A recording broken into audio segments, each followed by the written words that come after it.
Muy buenas tardes. Nos hemos reunido con la finalidad de escuchar la segunda conferencia de este ciclo de conferencias de la Cátedra Rubén Bonifaz Nuño de la Facultad de Filosofía y Letras de la UNAM. Tengo eh, mucho gusto en presentar a Octavio Quesada García, quien es nuestro siguiente ponente, el segundo ponente. La primera ponente fue la doctora Lilian Álvarez de Testa, el jueves pasado a la misma hora, y continuarán los jueves de cada semana las siguientes conferencias. Por el momento tenemos esta conferencia que son organizadas por el Seminario de Estudios para la Descolonización de México, que fundó y dirigió el doctor Rubén Bonifaz Nuño durante varias décadas y al cual pertenecieron los colegas que ahora se presentan en estas conferencias y otros estudiosos del mundo náhuatl antiguo. Bueno, pues hay diferentes perspectivas en los estudios y ahora vamos a escuchar esta presentación del doctor Octavio Quesada García, quien, voy a dar una breve semblanza curricular, es biólogo por la Facultad de Ciencias y neurobiólogo por la Facultad de Medicina y el Instituto de Fisiología Celular de la UNAM.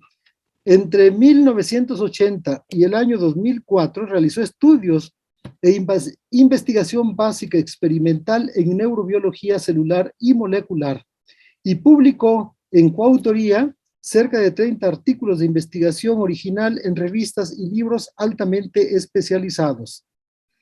A partir del año 2001, cambió su adscripción académica y línea de investigación a fin de desarrollar un proyecto interdisciplinario en torno a las imágenes sagradas del México antiguo, el cual ha incluido la iconografía, las matemáticas aplicadas al reconocimiento de patrones, los estudios visuales y la teoría de sistemas complejos.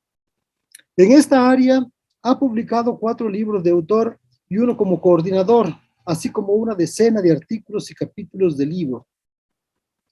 Actualmente es investigador titular definitivo en el Centro de Investigaciones Interdisciplinarias en Ciencias y Humanidades de la UNAM y ha sido miembro del Sistema Nacional de Investigadores en las áreas 2 y 4 sucesivamente. Entre su obra publicada, me da gusto leer solamente algunos títulos, porque tendríamos que ocupar más tiempo, y los títulos que voy a leer son de libros.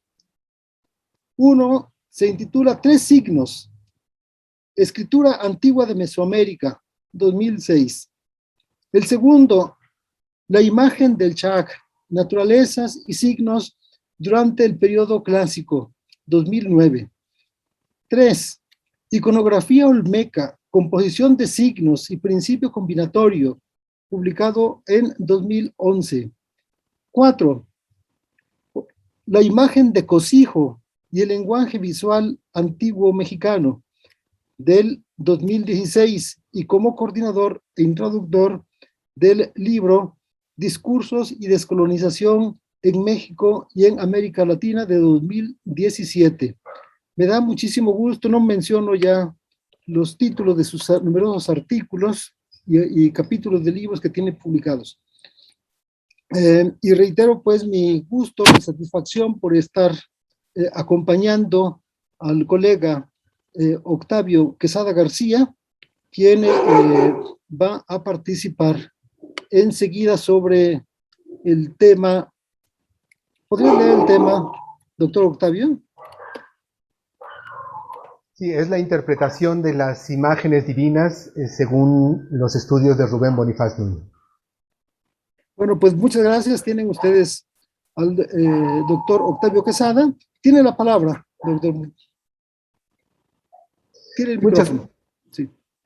Muchas gracias, Gerardo. Muchas gracias a los organizadores de este encuentro, en particular de la Cátedra Extraordinaria Rubén Bonifaz Nuño. Quiero agradecer a la Coordinación de Humanidades, al Instituto de Investigaciones Filológicas, que se han preocupado y ocupado de la organización de este encuentro, de todos los eventos que han ocurrido a lo largo de este año, y en particular a Lilian Álvarez Arellano, que ha estado trabajando incansablemente en todos estos asuntos. Entonces, sin más proemio, voy a entrar en materia. Pero les voy a mostrar algunas imágenes, porque esto que les voy a platicar tiene fundamentalmente que ver con lo visual. Entonces, ¿me permiten, por favor? El trabajo de Rubén Bonifaz Nuño en esta área particular del conocimiento es, primero que nada, una investigación científica en el mejor sentido contemporáneo del término. Es una investigación planteada dentro de un marco teórico claro y previamente definido dentro de la historia humana y la arqueología en particular, por ser su objeto de estudio el pensamiento de las culturas autóctonas mexicanas precoloniales, es decir, aquellas que se desarrollaran en la región que hoy llamamos Mesoamérica durante 3000 años, a partir del 1500 a.C. y hasta el 1521 de nuestra era. El pensamiento que impulsó justamente ese desarrollo que nos explique integralmente el complejo fenómeno que hoy conocemos solo en partes. Plantea para tal objetivo un método original, tomando como base algunos principios de la iconología de Irving Panofsky, quien para caracterizar una imagen propone conocer otras semejantes pero distintas para definir especificidades, así como hacer uso de fuentes diversas al objeto específicamente estudiado. Adaptando estos principios a sus propios objetivos, Bonifaz propuso construir conjuntos congruentes de imágenes, con base exclusivamente en sus elementos formales. Al proceder así, cada conjunto va formando su propia definición, integrada por la totalidad de los rasgos comunes más todas las particularidades observadas. A diferencia de Panofsky, quien enfoca el conjunto para discernir lo individual, Bonifaz se propuso caracterizar el conjunto, establecer lo que mediante formas ocurre en las imágenes como grupo, para entonces buscar coincidencias en fuentes documentales que puedan hablarnos acerca de su sentido. Y razona, si comenzamos por estudiar la divinidad central y principalísima como lo es el Tlaloc, quizá podríamos conocer aspectos fundamentales de ese pensamiento perseguido. Pues mi querida audiencia, Rubén Bonifaz Nuño hizo todo eso y mucho más en esas sus científicas y muy rigurosas investigaciones. Logró una descripción general del universo plástico mesoamericano, enunció y definió en grandes conjuntos congruentes los elementos fundamentales de ese universo. Identificó muchos de los componentes gráficos que constituyen las imágenes divinas y destacó rasgos de su arreglo espacial o composición. Descubrió el principio que rige su combinación, los casos más frecuentes que ocurren y, lo más importante, el modo específico en que tal interacción ocurre. Con todo ello, levantó su descripción del Tlaloc mesoamericano, que es lo que estamos viendo en todas estas imágenes. Y así, armado con la claridad de su definición, para el investigador incansable que solo sabía trabajar en 5 carreras simultáneas, y pues ya de paso, no era más que una cuestión de tiempo el encuentro de algún texto que le hablara sobre su significado, y lo halló.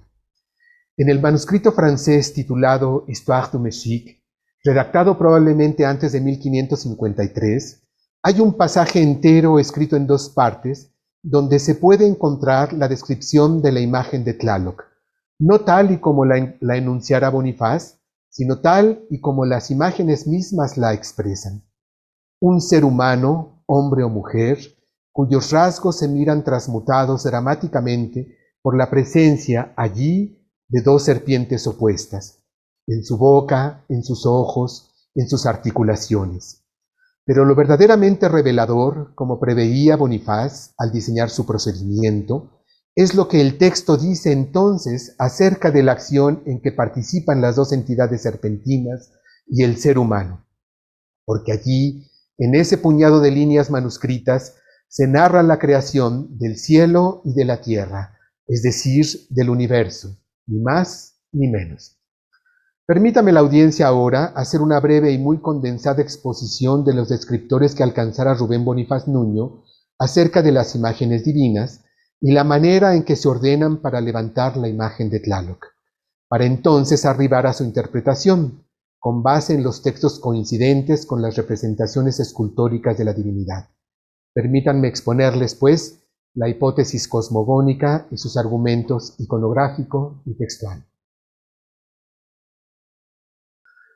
Fíjense ustedes, el universo plástico mesoamericano, según lo describe Bonifaz, tiene 4 naturalezas presentes. La naturaleza humana, y muy principales, la naturaleza humana, la naturaleza de serpiente, la naturaleza de ave y la naturaleza felina.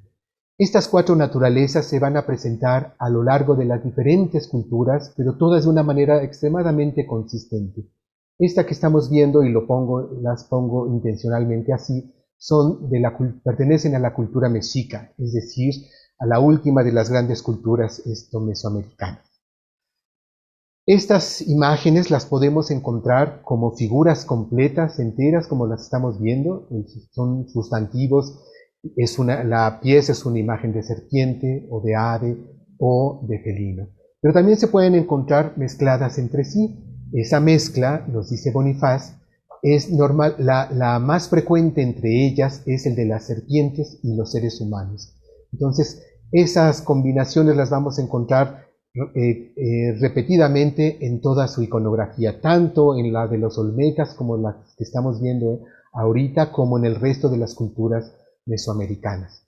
En un estudio que hicimos en 2011, verificamos en una muestra real de 890 piezas olmecas, de las mejores conocidas entre de las piezas olmecas, de las cuales 816 están construidas en términos figurativos o naturalistas.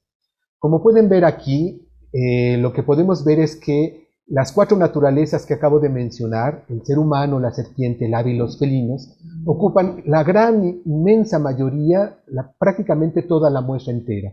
Hay 80% de seres humanos, lo cual nos indica el carácter humano de del interés de estas culturas en sus representaciones. 80%, 800 de cada 1000 piezas que reuniéramos olmecas serían seres humanos.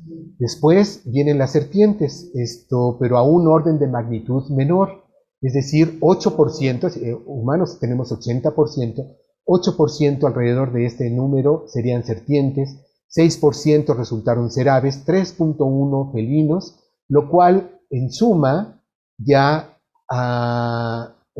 completa el 98% de todas las naturalezas presentes en esa muestra. El resto, prácticamente el 2%, lo ocupan algunos peces, reptiles, plantas, artrópodos, armadillos, monos. Es decir, hay cerca de 16 o 18 distintas naturalezas de estas 4 centrales, pero es evidente que estas 4 ocupan el núcleo principal y las otras, digamos que ocupan la periferia. Entonces, otra forma de representación de estas 4 naturalezas principales es como figuras enteras, como acabamos de ver, pero también como por partes exclusivamente suyas. Por ejemplo, podemos ver en las piezas, ahora ya les muestro de muy distintas culturas mesoamericanas, en este caso maya, las manos humanas, cráneos, corazones, cráneos, manos.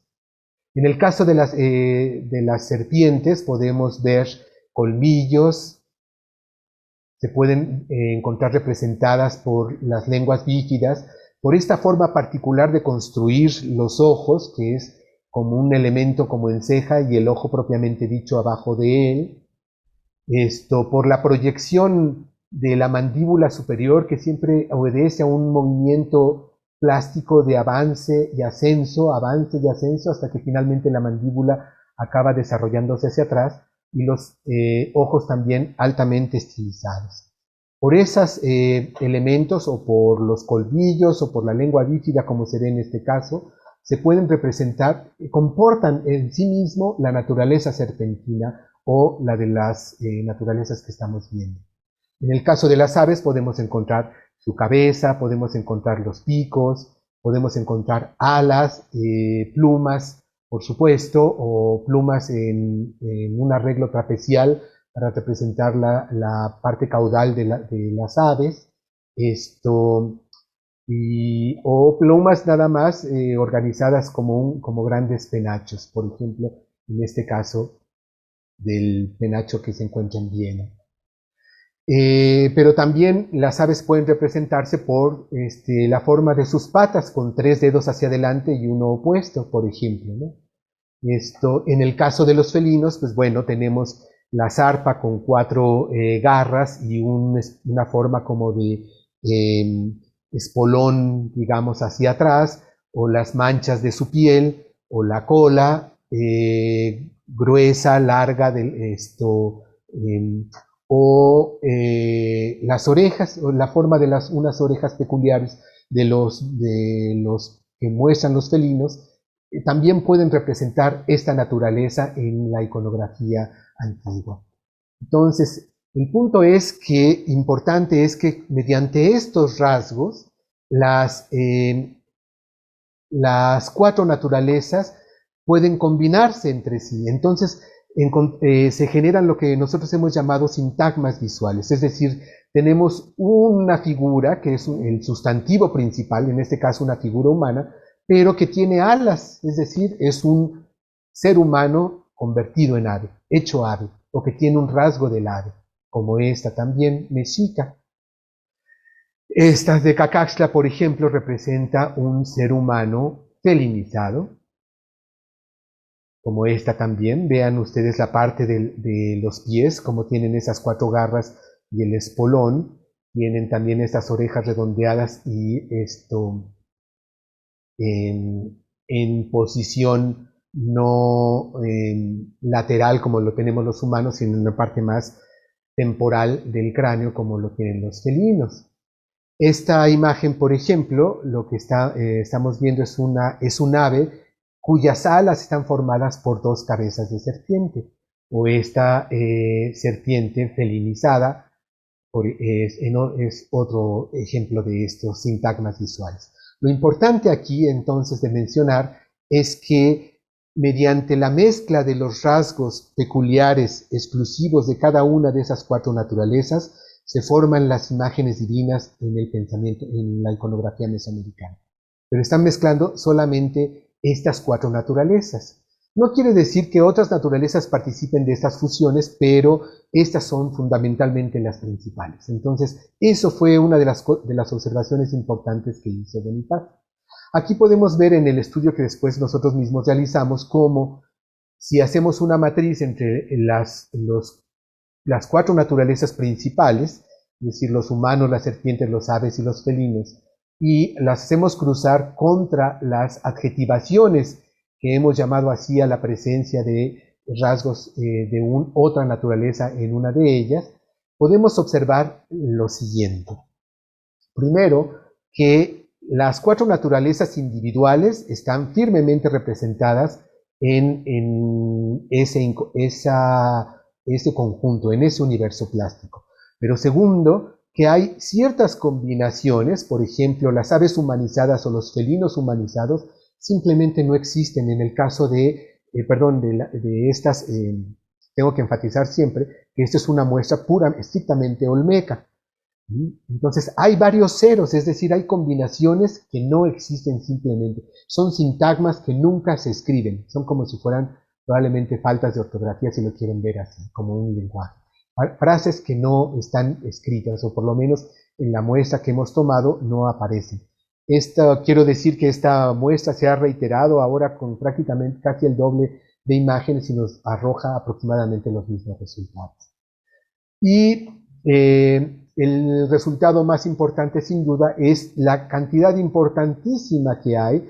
Casi el 70% de estas 816 imágenes, estos son seres humanos serpentizados. Este es el elemento principal, el interés principal de esta iconografía, los seres humanos serpentizados. Visto de esta manera, entonces fíjense ustedes cómo, si aquí les muestro la presencia absoluta, es decir, la suma de sustantivos más adjetivos, para compararlos entre sí y valorar o tasar la presencia de estas cuatro naturalezas, no de forma relativa, sino absoluta, encontramos lo siguiente. La naturaleza humana ocupa el 81.4%,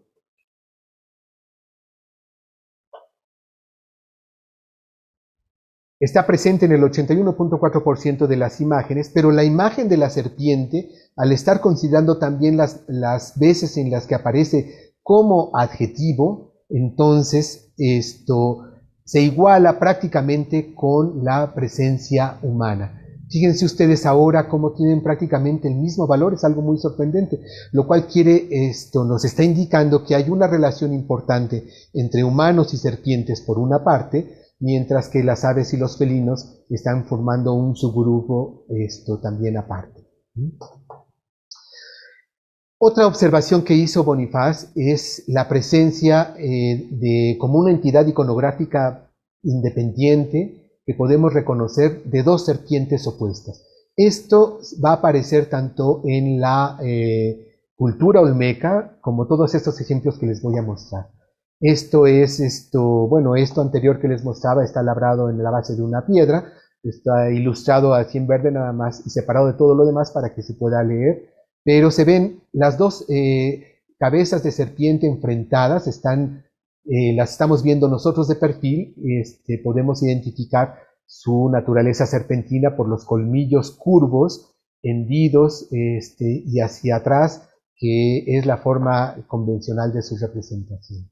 Fíjense ustedes en esta imagen pintada en una entrada de la cueva de Cuxtlahuaca, en Guerrero, podemos ver que es un ser humano hecho ave, pero que está apoyado sobre una forma de trono en donde dos imágenes serpentinas están emprendadas. Vean, para su orientación no son fáciles ver estas imágenes hasta que uno está bien acostumbrado. Estos que estoy aquí señalando son los ojos que tienen ustedes a su derecha y la parte de abajo es el colmillo. De manera que entonces es una gran boca abierta y cuyas mandíbulas superiores de ambas serpientes se están encontrando en el centro. Esto es el altar 4 de la venta, también de los olmecas. Vean cómo en la parte alta de esa escultura se encuentran también la representación de dos serpientes, grandes serpientes enfrentadas, opuestas y enfrentadas. Las vemos de perfil y están formando también intencionalmente un rostro que mira de frente, pero eso ya es una tercera entidad, pero formada por esas dos serpientes. Aquí tenemos un ejemplo más donde tenemos una figura humana en la parte izquierda, pero flanqueada, lo voy a poner ahora en un dibujo para hacerlo más clara, por dos cabezas de serpientes, o lo que podemos ver como una sola serpiente bicéfala. Esta es una escultura también olmeca de un felino humanoide que tiene dos serpientes que descienden desde su rostro paralelas, como pueden ustedes ver. Esta otra pieza notable de jade es una de las piezas más grandes de jade que se conocen. Está inscrita en todas sus partes con una serie de dibujos o representaciones que aquí en la parte de las piernas les muestro lo que está representando, y entre muchos rostros humanos serpentizados se encuentran estas dos serpientes que podemos ver aquí por sus lenguas bífidas o por los colmillos estos curvos y hendidos hacia atrás que ya les mencionaba previamente. En este rostro, esta máscara, también olmeca, podemos ver que tiene con este dibujo inscrito alrededor de la boca, dos serpientes enfrentadas, en este caso dos serpientes bicéfalas. En esta máscara, otro ejemplo más, que tiene inscrito abajo de la boca toda esta región que no se puede ver quizá muy bien, quizás se ve con detalle, pero aquí se ve el dibujo, que eso es lo que tiene justamente esto inscrito, esa imagen. Entonces, pues, bueno, un ejemplo más que este es bastante interesante porque está también, las dos imágenes están alrededor encima de la boca, pero está mostrándose con este detalle que separa las dos mitades que forman la lengua bífida que cae sobre la primera vuelta de las curvas del cuerpo. Lo que nos podemos ver es que el tlacuilo que cinceló esta piedra, dejó precisamente este hueco que estoy aquí señalando, este pequeño huequecito que parece insignificante, pero que es importantísimo porque nos está diciendo que esta lengua bífida está constituida por dos mitades que provienen y corresponden con cada una de las cabezas argentinas. De manera pues que entonces tenemos dos serpientes que se están enfrentando en diferentes esculturas de una figura humana. Esta es la última que les voy a mostrar, olmeca, y esto es un acercamiento en donde se puede ver claramente la boca trapecial olmeca formada precisamente por el encuentro de dos serpientes opuestas. Entonces, esto fue una deducción que encontró Bonifaz. Él identificó esta pieza como parte de todas las piezas que pertenecen al complejo de Tlaloc. Ahora lo que les voy a mostrar ya muy rápidamente son ejemplos de ese complejo iconográfico de dos serpientes en las distintas culturas, además de la olmeca, posteriores a ellas. Esto es zapoteca, por ejemplo, es el dintel de una puerta, y son dos mitades en realidad, dos piedras que están aquí representadas como fusionadas, pero así se encontraban originalmente.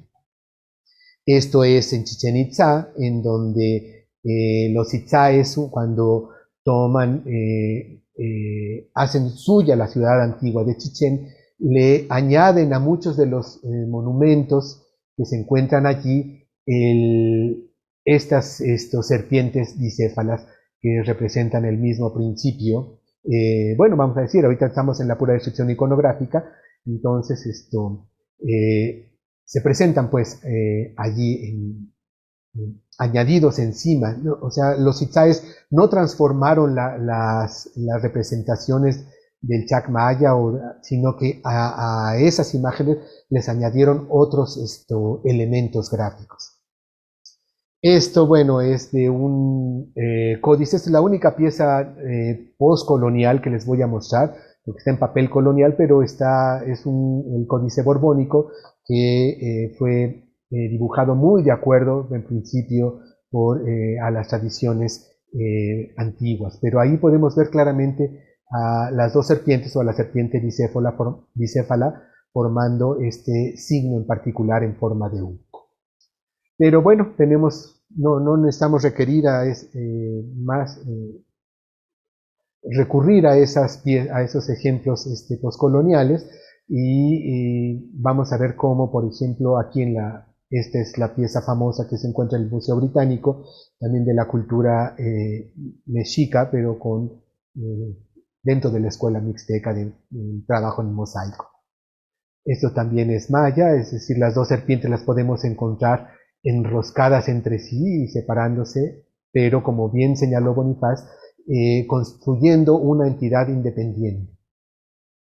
Estas son de nuevo dos serpientes entrelazadas, en este caso emplumadas, formando uno de los marcadores del juego de pelota principal de Chichén Itzá. Esto naturalmente también es de allá, esto de la cultura maya, y podemos ver cómo otra organización o presencia de esta doble entidad serpentina, flanqueando muchas veces, como vamos a ver en un momento, y como se puede ver en esta pieza tan famosa, dos cabezas de serpiente. Entonces las dos serpientes están ahora acompañando al ser humano de una manera mucho más íntima asociadas con su cabeza precisamente. Esto es un ejemplo zapoteca, donde las dos serpientes las podemos encontrar, o las dos cabezas de serpiente las podemos encontrar en la vestimenta, pero igualmente en los tocados de muchas de las imágenes zapotecas que conocemos.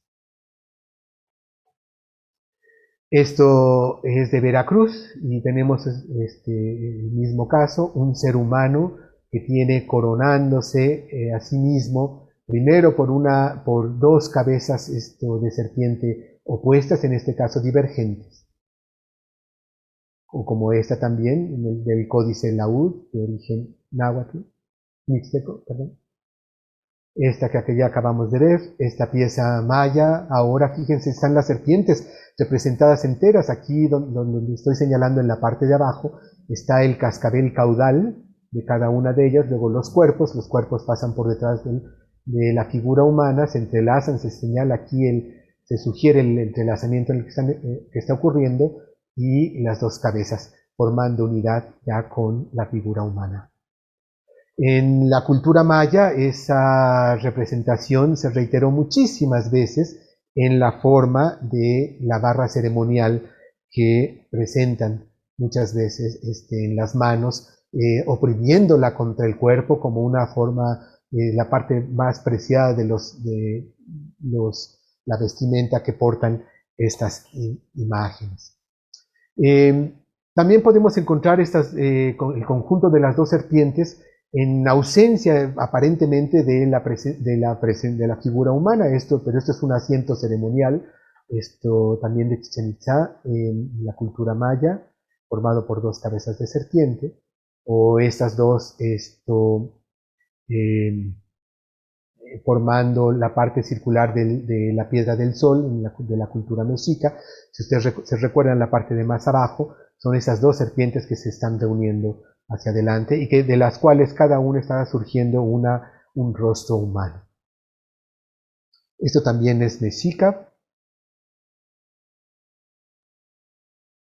Esto, por supuesto, también es mexica. Aparentemente no hay figura humana aquí, pero tanto en esta como en el asiento ritual que les mostraba, pues esto es una piedra de sacrificios, de manera que en la parte alta de aquí estaba, vaya que sí estaba la figura humana.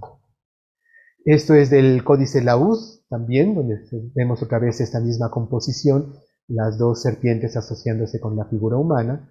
Esto es maya. Esta otra, y a partir de aquí en adelante lo que vamos a ver es cómo esas dos serpientes se están encontrando, formando ya completa unidad alrededor de la cabeza de la figura humana. Vean este otro ejemplo maya, también labrado. Aunque las imágenes de la serpiente es difícil identificarlo para el ojo no entrenado, se puede ver aquí, por ejemplo, la curva de los cuerpos, cómo está representado y parte del colmillo, el ojo, pero se están encontrando entre los dos y formando la figura humana. Esto que es del centro de México también, esto de Xochicalco, si no mal recuerdo, ¿sí? Esto donde ahora fíjense cómo las dos cabezas humanas, las dos cabezas serpentinas están formándole ya un tocado íntimamente cerrado alrededor de la figura humana, y sobre todo fíjense ustedes cómo hay dos lenguas serpentinas, ¿no? Estas dos lenguas que se forman hacia arriba y hacia abajo en realidad son las formadas por las dos mitades que aporta cada una de las serpientes. Entonces se está enfatizando incluso iconográficamente que son dos las entidades serpentinas que están participando en esta composición. Es un ejemplo más de cómo se pueden fundir ya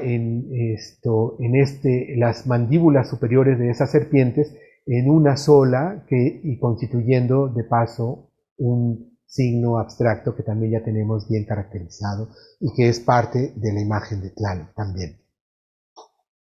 Que es el mismo caso ahora, pero es teotihuacano, Aquí se pueden ver ilustrado con estos colores para que se vea más claro cómo están representadas las cabezas serpentinas alrededor de la figura humana. Y cómo estas incluso se pueden vestir con plumas las cabezas serpentinas, pero es serpiente porque aquí tenemos la lengua bífida hacia adentro, y aquí ya la presencia de esos ojos característicos del Tlaloc, que son, y ahorita vamos a ver de dónde proviene esa forma cilíndrica y esto que envuelve a los ojos humanos de la divinidad. Para finalmente, como ya anunciaba, pues terminar con la figura del Tlaloc. El Tlaloc en el caso de los teotihuacanos, como vemos en esta imagen, o de los mayas, o zapoteca, el cosijo zapoteca, todos van a representar ahora ese rostro humano relacionado con las dos serpientes. Fíjense ustedes aquí como en el caso de los mexicas se puede ver todavía con mucha claridad como tanto la boca, la estilización de la boca como de los ojos, alrededor de los ojos está formado por elementos serpentinos. Pero esta es la imagen más ilustrativa que se puede encontrar, y que fue la que estudió también Rubén Bonifaz Nuño, para definir la estructura y composición de la imagen del Tlaloc. Es un ser humano, hombre o mujer, fíjese cómo no está definido el sexo, pero cuyos ojos y cuya boca están transformados radicalmente por la presencia allí de dos serpientes opuestas. Eso, tan simple como lo que acabo de decir, es su definición, la definición iconográfica alcanzada por Bonifaz. Y esto que les recuerdo es el ejemplo olmeca de esa representación. Entonces, tanto en olmecas, la primera cultura, como en los mexicas, la última de los mesoamericanos, está esa presencia doble fundida con el ser humano. Y cuando hablamos de eso, entonces, sí, ya con esa definición, Bonifaz buscó y encontró este texto que es de la mayor importancia y revelador. En primer lugar, es un texto en francés, escrito en francés, llamado Histoire du Mexique, escrito por André Tebet, el cual fue un cosmógrafo de dos reyes de Francia. Y en los dos párrafos que tenemos aquí reproducidos y que vamos a ver con cuidado, fíjense lo que dice traducido a la letra. Algunos otros dicen que la tierra fue creada de esta suerte. Dos dioses, Tzalcóatl y Tezcatlipuca, trajeron a la diosa de la tierra Tlalteutli de los cielos abajo, la cual estaba plena por todas las coyunturas de ojos y de bocas, con las cuales ella mordía como una bestia salvaje. Y antes que lo hubieran bajado, había ya agua, la cual ellos no saben quién la creó, sobre la cual esta diosa caminaba. Viendo esto los dioses, aquí viene la parte más importante, viendo esto los dioses dijeron el uno al otro, hay necesidad de hacer la tierra. En diciendo tal, se cambiaron los dos en dos grandes serpientes, las cuales una asió a la diosa de la mano derecha hasta el pie izquierdo, la otra de la mano izquierda hasta al pie derecho, y lo oprimieron tanto que le hicieron romperse por la mitad, y de la mitad hacia los hombros hicieron la tierra, y la otra mitad la llevaron al cielo.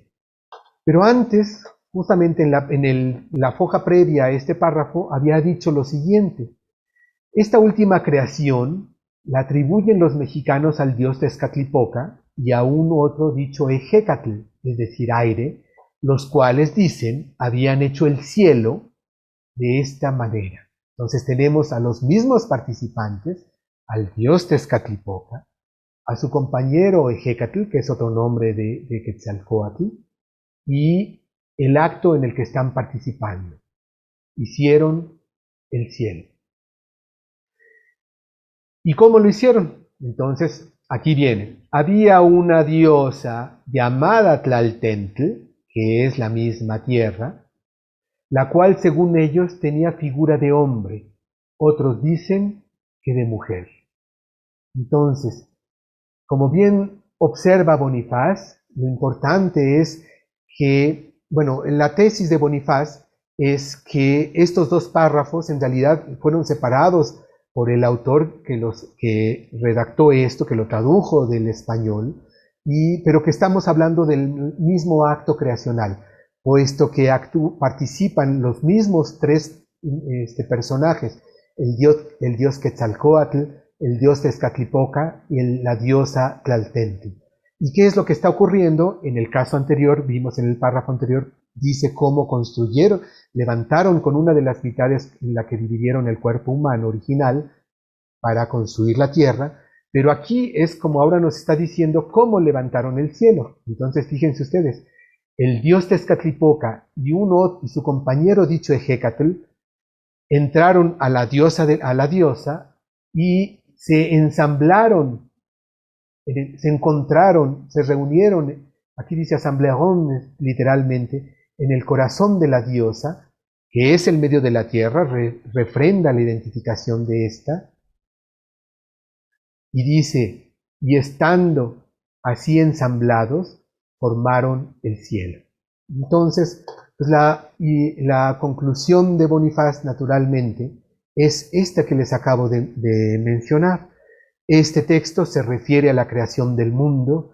Los dos dioses omnipotentes que van a participar en ello son el dios Tezcatlipoca y el dicho Ejecatl o Quetzalcóatl, y la diosa de la tierra Tlaltentli, la cual, según ellos, tenía figura de hombre, otros dicen que de mujer.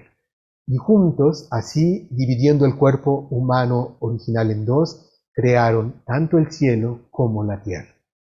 Y cuando hablamos de un ser humano con dos serpientes, pues no podemos más que llevarnos nuestra mente y nuestros recuerdos y nuestra observación a esta pieza particular, la más importante de todos, según el mismo maestro Bonifaz.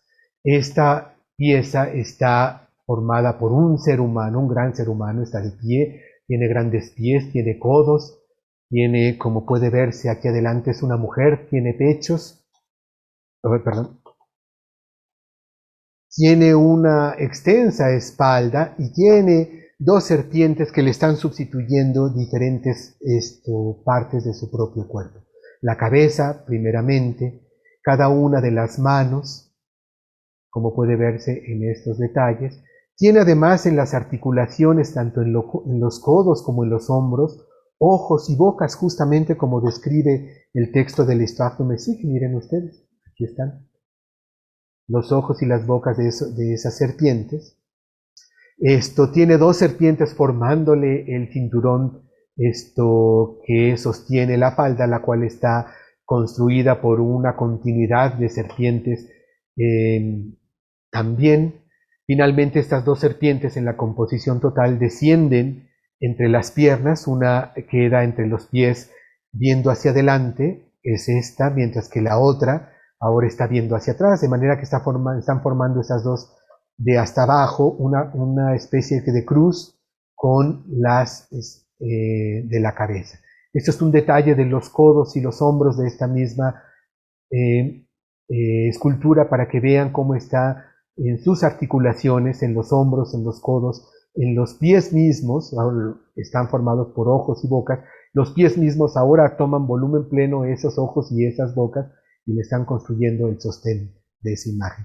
Y en la parte de abajo justamente está labrada una imagen del mismo Tlaloc, justamente con sus rasgos que conocemos, pero es exactamente la misma escultura. Luego entonces, esta es, por tanto, la escultura más importante, según el maestro Bonifaz llegó a concluir esto, y su representación es la creación justamente universal del mundo. Pero fíjense ustedes cómo la hipótesis implica que el papel del ser humano, que está jugando el ser humano original, en la construcción tanto del cielo como de la tierra, es un papel fundamental. Él viene a ser el motor y la materia de ese acto, porque él provoca el deseo de crear en los dos dioses omnipotentes y va a donar su cuerpo, el cual va a ser dividido en dos para que de allí surja todo. De manera que tanto todos los elementos del cielo como todos los elementos de la tierra tienen, por tanto, naturaleza humana. Fíjense ustedes entonces la centralidad de la figura humana en toda esta interpretación de las cosas que hace el maestro Rubén Bonifaz Nuño, quien aquí tenemos en esta última imagen, y quien voy a dejar que termine con sus propias palabras esta conferencia con la conclusión más importante que él pudo extraer con toda su inteligencia. Gloria de México es la significación humanista del concepto cosmogónico que dio sentido al nacimiento y orientó el desarrollo de sus antiguas culturas autóctonas, otorgándoles grandeza y perfecta unidad. De acuerdo con tal concepto, el hombre proporcionó a las potencias divinas el impulso y la materia con los cuales ellas alcanzaron el poder de crear el universo. De tal suerte, el hombre no aparece como el amo y señor de las cosas creadas, del modo en que lo presentan las cosmogonías de la cultura occidental, sino como su iniciador y el encargado de su preservación. El hombre, pues, no ha de pretender el dominio de la naturaleza, sino su alianza con ella, a fin de lograr, con su perfeccionamiento, el suyo propio. Bueno, doctor Octavio, realmente estupendo. Yo veo que has logrado, pues, resumir, aplicar en estas imágenes que ha estado presentando, pues las enseñanzas, creo que principales del doctor Rubén Bonifaz Nuño, de las serpientes encontradas, sobre lo cual hubo pues estupendas conferencias de su parte. Y ahora, pues para decir al público que puede enviar sus preguntas por medio del chat. Doctora Lilian, ¿tiene alguna cosa que decir? Bueno, agradecer a Octavio su exposición y preguntarle cómo esto tiene que ver con la descolonización. Sí, claro. Mira, esto de las imágenes en particular de la iconografía mesoamericana, tenemos el concepto, por ejemplo, de que el Tlaloc es un dios de la lluvia, de las tormentas, de los rayos, es decir, siempre está asociada con un fenómeno climático y relacionado con un pensamiento que pues, parecería limitarse a la agricultura o a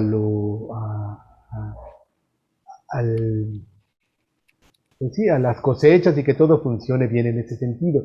Mientras que la interpretación que está haciendo Bonifaz, mediante una investigación muchísimo más seria y sistemática, muy bien planteada en ese sentido, es que tiene un nuevo significado. Vamos, no nuevo, sino que quizás lo estemos entendiendo mal.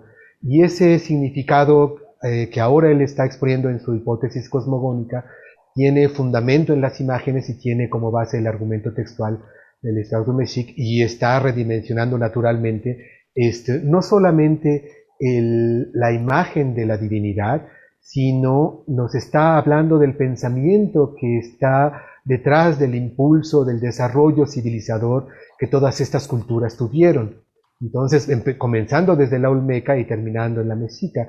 Por eso dice él mismo en su conclusión, que no les pude compartir, que le confiere ese pensamiento, esa creencia, interpretación de la imagen, de las imágenes divinas, les confiere a todas esas culturas unidad y una grandeza que no se ve comúnmente, pues, en pocos lugares se ha visto común en toda la historia humana, en todo el mundo. Entonces, esto, lo que nos está indicando es que los conceptos que tenemos de nosotros mismos muchas veces son conceptos colonizados que hay que estudiar, replantear, reanalizar y ver qué tanto esto se pueden verdaderamente descolonizar, es decir, alcanzar conocimiento científico de ello. No sé si te contesté la pregunta. Sí, muy bien. Muchas gracias, doctora Lilian. Si hay alguna otra pregunta, bueno, la última imagen es la que precisamente tiene el cartel que se ha difundido. La diosa de la falda de serpientes, me acuerdo tantas veces mencionada en el seminario. Bueno, y lo que quería, no sé si hay alguna otra pregunta, dejen ver, en el chat parece que no. Entonces, perdón, aquí hay una pregunta en el chat, ¿se puede decir que la teoría de Bonifaz es aceptada por la mayoría de los científicos de la iconografía? Es una pregunta. No, no, definitivamente no. De hecho, la actualidad de estos estudios tiene mucho que ver con que las ideas de Bonifaz y en particular la hipótesis cosmogónica ha sido prácticamente ignorada por los especialistas en el campo. Por eso yo quise comenzar en el proemio de esta conferencia atropellada al principio, pero les hice el énfasis de la estructura muy sistémica, metodológica, bien planteada teóricamente y metodológicamente hablando por parte de Bonifaz. Entonces, eso es una diferencia. Aquí en el chat veo otra pregunta también, Gerardo. Perfecto, sí, muy dice, bien. ¿hay alguna idea del papel del ave en las imágenes o en la idea de la creación del cielo y de la tierra? Por supuesto que hay. Aquí la interpretación, creo que nunca la escribió así el maestro Bonifaz, pero nosotros después de 20 años de estudiar este caso, hemos llegado a la conclusión de que el ave y el felino son probablemente la representación del Quetzalcóatl y el Tezcatlipoca, porque hay estas dos cosas. Y estos dos dioses creadores son los que se transforman en serpientes para ahora construir, junto con la figura humana, el Tlaloc. De manera que entonces, tanto cuando hablamos de un ser humano en el Tlaloc y dos serpientes, estamos hablando del ave y el felino transformados con esa expresión para poderse fundir con el ser humano, porque este ser humano tenía ciertos rasgos serpentinos desde el principio, desde que lo vieron, lo cual está representado por los ojos y las bocas serpentinas, que se puede demostrar que son serpentinas, en sus articulaciones.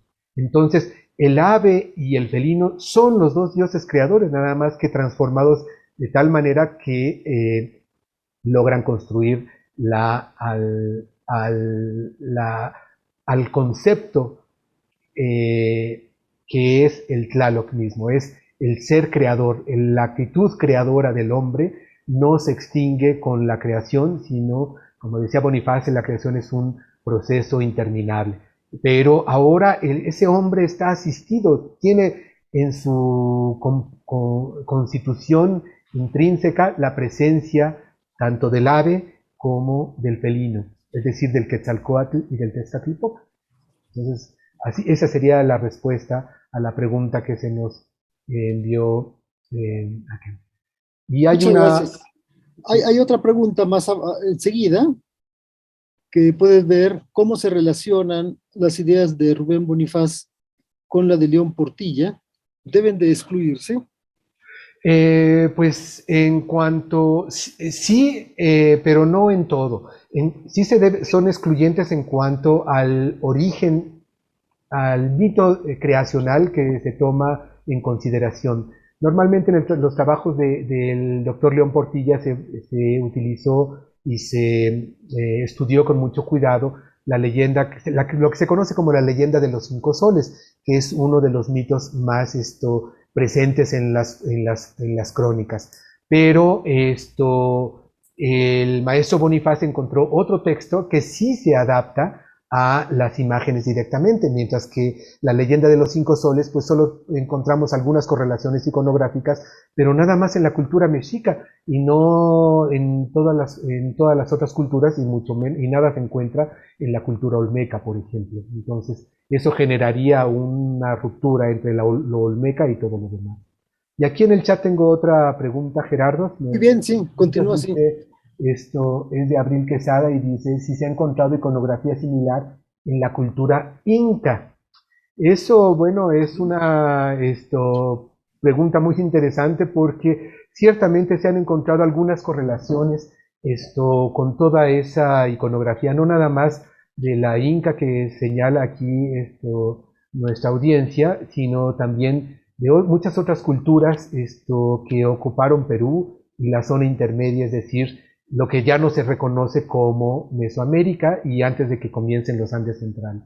Entonces, es posible que esta definición del Tlaloc no se restrinja estrictamente a lo mesoamericano, pero por lo pronto solo podemos afirmarlo en lo mesoamericano, porque de ahí tenemos la evidencia suficiente. Hemos estudiado miles de veras, literalmente miles de piezas, y muchas de ellas se pueden resumir a eso, las 4 naturalezas centrales, 20 o 25 periféricas, pero las imágenes divinas casi siempre se construyen mezclando las 4 naturalezas principales y el ser humano siempre estará en el centro. Eso es indiscutible. Estupendo, doctor Quesada. Bueno, ya se nos acabó el tiempo. Ahora solamente me queda, pues, invitarlos a las siguientes conferencias. Como ustedes saben, el 7 de octubre fue la primera, a cargo de la doctora Lilian Álvarez Arellano, Descolonizar la identidad, descolonizar la educación. Y ahora, pues, hemos escuchado al doctor Octavio Quesada con esta estupenda presentación con imágenes bellísimas. Para el próximo jueves, 21 de octubre, a la misma hora, Itza Eudabe Eusebio va a presentar otra conferencia con el título Tlazoteotl, la colonización de la imagen. Y el jueves 28, Luis Barajau presentará su conferencia Moctezuma y Malintzin, crítica de fuentes e interpretación descolonizada. Finalmente, me toca cerrar este ciclo de conferencias con una presentación sobre análisis de un sermonario desde un punto de vista descolonizador. Sin más, no sé si hay alguna otra información, alguna otra aclaración que se falte por hacer. Doctora Lilian. Pues muchas gracias a ti, Gerardo, por esta presentación, esta moderación. Esperamos tu plática muy pronto. Disculpen que se fue la luz en mi casa, a eso estamos expuestos, entonces ya no supe cuáles fueron las preguntas del público, pero me imagino que las hubo y que se contestaron. Y bueno, recordar que se queda en el YouTube del Instituto de Investigaciones Filológicas, a donde esperemos que si les interesa puedan volver. Muchas gracias a la maestra Cecilia López, al maestro Arturo Hernández, al director del instituto, el doctor David García Pérez, y a los organizadores, la Dirección de Difusión Cultural. Pues muchas gracias. Creo que aquí podríamos terminar, ¿no, Gerardo? ¿O cómo ves? Muy agradecidos contigo, Lilian, por haber hecho esto posible. Sin ti realmente, pues no estaríamos aquí reunidos. La verdad es que mil gracias por este esfuerzo que has hecho. Muchas y bueno, sí, con eso me permito cerrar esta conferencia y nos vemos entonces el próximo jueves a la misma hora. Muchísimas gracias al público que nos ha seguido. Sí. Gracias a todos, gracias a Lilian y a todos. Gerardo, audiencia querida. Hasta luego. Hasta luego. Hasta luego.